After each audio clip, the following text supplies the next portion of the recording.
What are you doing? I'm doing Can I Thrive Under 5 in Lidl? And I've got Vinho Verde, I've got reds, whites. Look at the label on that.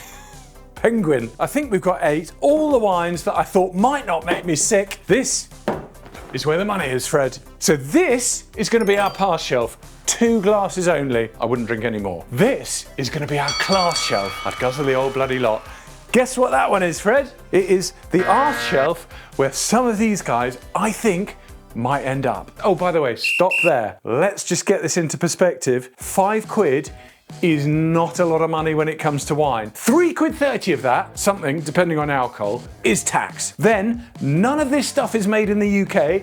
You've got to ship it over here. That costs a couple of bits. Then you've got to put it in a bottle and put a beautiful capsule on it and maybe a label that's beautiful as my penguin. Then the government goes and whacks VAT on top of it, so 20% more. So basically, here we are minus wine.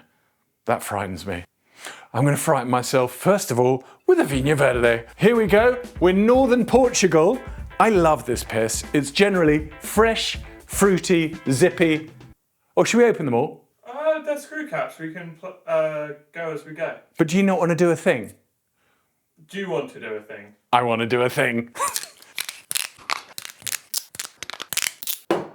Right. So stupid. Right, okay, first up, Vinho Verde. We are in northern Portugal. So it's just south of where they make Albariño. And I love this piss. It's generally fresh, zippy, fruity. Slap me with a piece of mackerel. Tastic. And it smells, I mean, okay, I haven't had a drink for 2 days, which means I'm quite thirsty, but it smells absolutely lush. A little bit of stone fruit, a little bit of green apple. And it's jolly good. In it goes. Ready, steady. Down the chute. That's quite tasty. It's got a little bit of a prickle, a little bit of green apple, a little bit of residual sugar, and I would drink a glass of that, maybe even 2 glasses of that. It's perfectly acceptable. It's 8.5%, which basically means it's a breakfast wine. We could start smashing that early, but it's only getting a pass. You know, I drink a couple of glasses, I'd be bored shitless after that. It's okay. Let's go for a Penguin Sauvignon Blanc from Chile, which looks absolutely hideous. Valle Central, which is a big wine producing area of Chile. Chile makes really good Sauvignon Blanc. Let's see if it does. And it smells quite sort of green gagey. It smells alive. This is looking good. In she goes. It's an okay Sauvignon Blanc. At £5, it's a bloody okay Sauvignon Blanc. But it is, on me, Fred, only okay. We need some more fun here. Let's go New Zealand. A Kiwi Sauvignon Blanc, under £5. Hang on. Wait. Have you got hay fever? Lidl must be having an absolute giraffe. They probably bottle this stuff over in the UK because generally speaking, they ship it all in a big tank and then bottle it in some really glamorous place up in Lancashire or somewhere ghastly like that. Forgive me. Right, in she goes. What I want from a more Sauvignon Blanc is a little bit more passion fruit, a little bit more exoticness. This should be giving me a bit of mango, a bit of passion fruit, a bit more liveliness. Let's see what happens. I can definitely smell sort of capsicum pepper. Lidl, great friggin' job for getting a Kiwi Sauvignon Blanc to smell like a Kiwi Sauvignon Blanc should do. In she goes.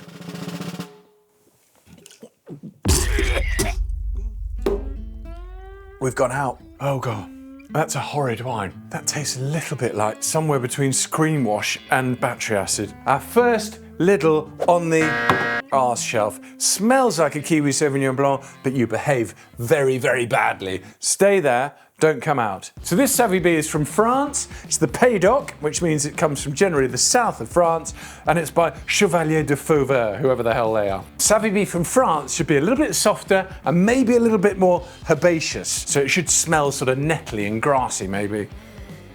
And it doesn't. Let's whop it in the hole and see what happens. Not bad. It's not bad. It's going on there. Now we're going to do 2 Chardonnays, see whether we can hit the class shelf for £5. Okay, so we're going to go with the Chardonnay. Now Chardonnay, richer, juicier, should be more sort of stone fruit, peachy thing going on. Should be quite elegant. should be quite delicate. Let's have a good, and it has got stone fruit. It at least smells of what it should smell of. It's a pass. It's nothing terribly exciting. It's completely okay. 2 glasses, no more. Right, last one. We're going to Australia with a Chardonnay. Lidl, at the moment, have got nothing on the glass shelf. Let's pop a little Chardonnay in here. So Aussie Chardonnay, juicy, richer, a little bit warmer climate. So I'm wanting something a bit more exotic than this. Let's see what it does. Ah, smells of bananas. That's a new one on me. Let's have a little go on you, my lovely.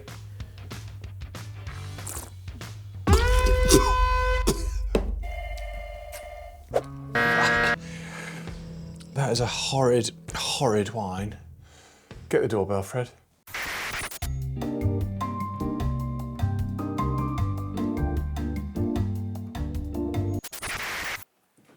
Oh, well done, you're back. Right, Fred, that was absolutely foul. Let's do the reds. Lidl, you're looking consistent. That's a good pass rate. I want to see you up here though. Let's go. Pinot Noir makes the most expensive wine in the whole wide world in Burgundy. We're in France. We're under £5 a bottle. They call it the heartbreak grade. So Pinot Noir is always light, should be like red fruit, bursting with energy, me up the delicious. Let's see if you do. Fuck, it smells absolutely yum. Juicy, fruity, strawberry-tastic. It's smelling absolutely yum, bum, scrum. Let's go. That is a really solid Pinot Noir for under £5. Okay, it's not the best wine in the whole wide world, but under £5. If you gave me that in a blind tasting, I reckon even I would say it's jolly good. Okay, I'm gonna pop it on here, but it might be going on there. It's a very high one. I know, just calm.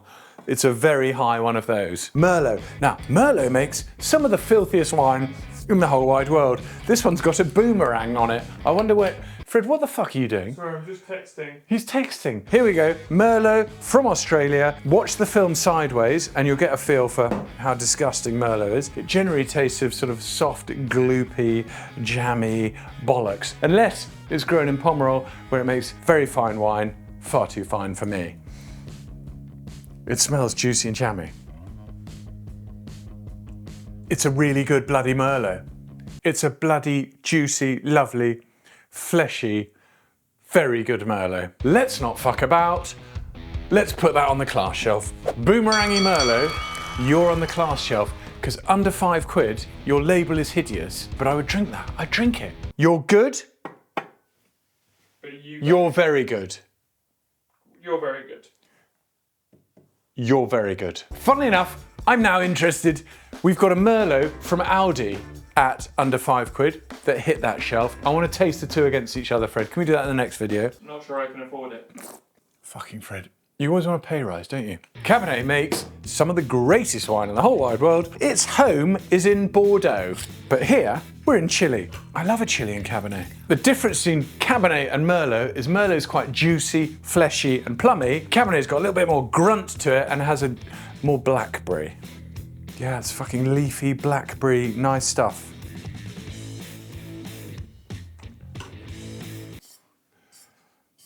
I'm gonna put that there. I think you are unpleasant. It's just not really giving me any joy. It's got too much tannin, not enough fruit, and I'm not gonna drink the shit. It's going on the arse shelf. End of. Should we have a Malbec? Malbec's home is in France, so guess what country we're gonna start with? French, Vin de France Malbec. This is open season Malbec, no rules. It's not AOC, it's not IGP, let's just get it in the glass. Boom. Dark, brooding monster of a wine that I think, once you hit £15, doesn't really give me an awful lot of joy. Let's see if it gives me any joy under £5.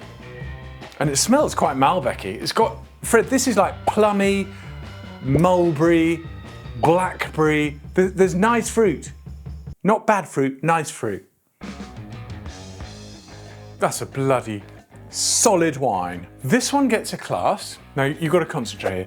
This one gets a class and this one gets an arse. This wine has generosity. It's got rich, ripe fruit. It's got the tannin. and it's got balance. So balance and generosity. This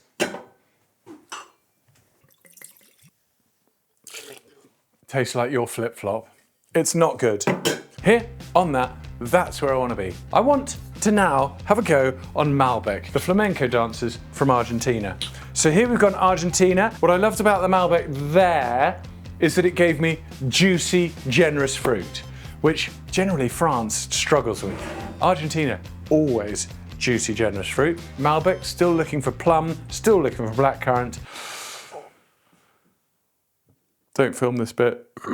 And it's got it on the nose, slightly less expressive than that one. And she goes, it's good, but it's not that good. Let's go in there. The reason being, a little bit charmless on the finish. Those two though, good wines. Now, just wait, because I'm sitting on the fence. That Pinot Noir is a very, very good wine. It's a 2024. Because I'm such a cock, I forgot that I bought that and went again and bought another one.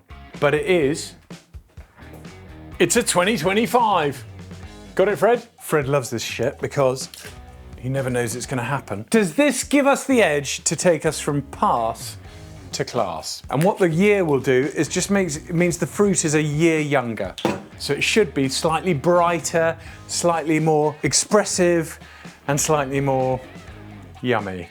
Let's have a go. It's still the same color, I can definitely tell. This is a Pinot Noir, it's light in color. It's really lovely, juicy strawberry fruit. That is going on the pass shelf.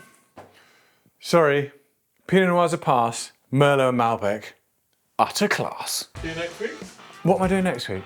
I'm trapping you again. Okay, see you next week for something.